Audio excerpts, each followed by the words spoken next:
Shalom. I want to start off making all the praise honor and glory unto Yahweh, Bahashem, Yahweh Shai, Bahashem, Wachachodesh.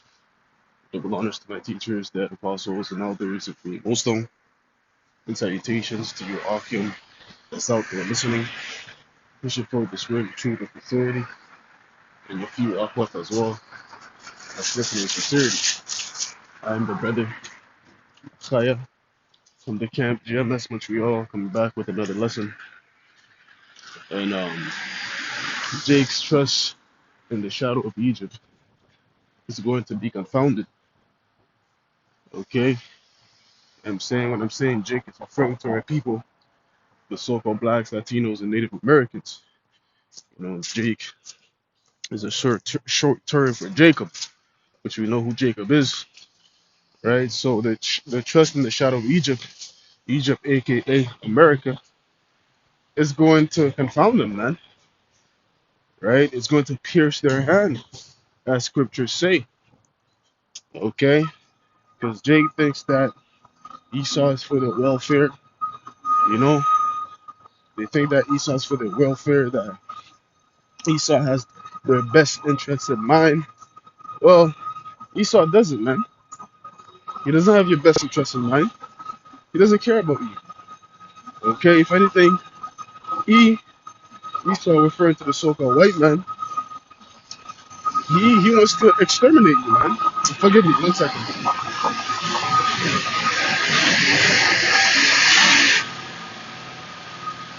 A lot of that shit, man. Fucking Babylon. Anyways, yeah, man. Esau, if anything, he wants to exterminate you, man. To get his blessing back. Because that's what it's all about at the end of the day. Esau's still in that mentality of, the days of my father, the days of mourning for my father I have hand. Now will I slay my brother Jacob. He's still in that mentality, man. Scriptures say he has a perpetual hatred towards us. But Jake doesn't know any better. They don't know who their enemies are. So they trust their enemy, like the dummy they are. Okay? But anyways, let's get this. Isaiah 36 and verse and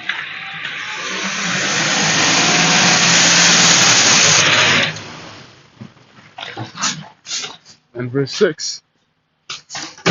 And he reads, Lo, that trusteth in the staff. Salaki, let me read that again. Isaiah 36 and verse 6. It says, Lo, thou trustest in the staff of this broken reed on Egypt, whereon if a man lean, it will go into his hand. You see? So you trusting in the staff of Egypt, okay, trusting in Esau. All right, once again, Egypt is synonymous with America. Because when you read the Bible, you're not going to see America in bold letters, word for word. Because if it were so, I wouldn't be reading this today. Esau would do everything in his power to hide all the scriptures. So the Lord had to make sure these things are in code. All right? And then afterwards, the Lord set men in place to break it down properly. And that's what I'm doing as we speak. Okay? And Egypt is representing bondage. And America is indeed Egypt, man. It's not where the bulk of her people are, and we're brought to the punishment to be in slavery. Yeah. Until this day, Jake is still catching hell in America, man. Okay, and he on Egypt, double straight, man.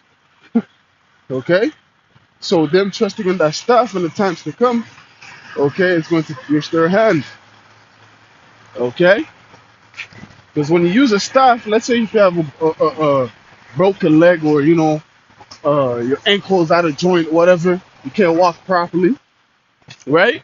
You might have to take a staff to lean upon to help you walk.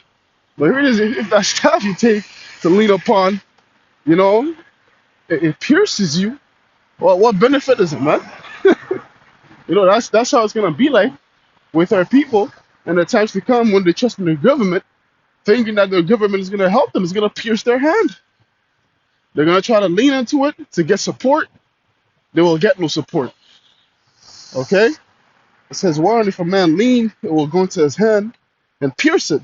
So is Pharaoh, king of Egypt, to all that trust in him." And that's a fact. Okay? So all that trust in Pharaoh, Pharaoh representing Esau, okay, they will get pierced. Okay? Yeah, man. So let's get 31 as well. I mean 30. Isaiah 30 in verse 1. It says, "Woe to the rebellious children, saith the Lord, that take counsel, but not of me, and that cover with a covering, but not of my spirit, that they may add sin to sin." Okay? So the Lord is saying, "Whoa, destruction unto his people, man."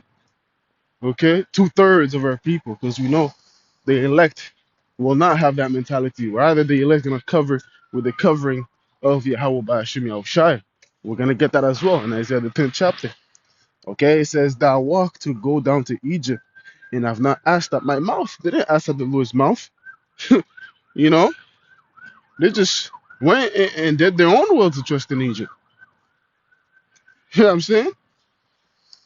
It says to strengthen themselves in the strength of Pharaoh and to trust in the shadow of Egypt. Therefore shall the strength of Pharaoh be your shame, and the trust and the shadow of Egypt your confusion. And that's a fact.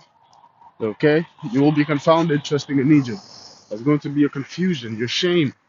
2nd Ezra 16. Let's get that just to back that up. All right? Gonna be trodden down, man. Esau does not give two fucks about you, man. These elites, man, their mentality towards Jake, even towards their own people, man. The lower class of Esau, the lower class of Edom. They look at them as useless eaters. They say that. So how much more you Jakes, man? Here it is, they're not even showing any mercy to their people. You think you're gonna receive mercy? You're gonna receive favor from them? Forget about it. Okay? Anyways, this is 2nd Ezra 16. Because Jake has a cool mentality. They have a homeborn slave mentality, man. Jake suffers from the Stockholm syndrome. Stockholm syndrome, man. And when you look up Stockholm syndrome, it's basically, let's say a person, they get kidnapped or held captive. They learn to grow, they learn to have an affection towards their captor. Towards the ones that took them. And that's basically what Jake is suffering from, man. Everybody knows, what happened to the Soro blacks, Latinos, and Native Americans. How that we're products of slavery, man. By who? None other than the so-called white man. Okay? Yeah, I'm saying? And these other nations too, they partake in that as well. But the main one is Esau. Everybody knows this. But Jake thinks, oh, let's forgive and forget. That was ages ago. Esau has changed. He's not like that anymore. You think in his new world order that he wants to establish, you think he will see Jason there? Hey, anyways, man. Once again, this all goes back to the blessing, man. Ultimately Esau's trying to get his blessing back. And one of the tactics he thinks he's gonna get it back is by exterminating us. Okay? So let's read this. 2nd Ezra 16 and verse 68. This is the point here. It says, "For behold, the burning wrath of a great multitude is kindled over you, and they shall take away certain of you, feed you, being idle with things offered unto idols." That's in the times to come, when all hell's breaking loose. Yeah, I'm saying certain of us are going to be held captive, and they're going to feed us whatever that they want, slop, I'm saying, whatever. Okay, you're going to be detained for a period of time. You can even back that up in Revelation 2 and 10. It goes on and says, verse 69, this is the point here. It says, and they that consent unto them shall be had in derision, and in reproach, and trodden underfoot. You see, so if you consent unto E, what are you going to be had into? Derision and a proverb of reproach, man. And that's a fact. Okay? You think Esau could give you life? No. The only thing he can offer you is death, man. You know? Death disguised as life. Esau knows how to advertise death, man. Oh, he's good at that. Oh, yeah. Oh, he's good. He's good at that, man. You know?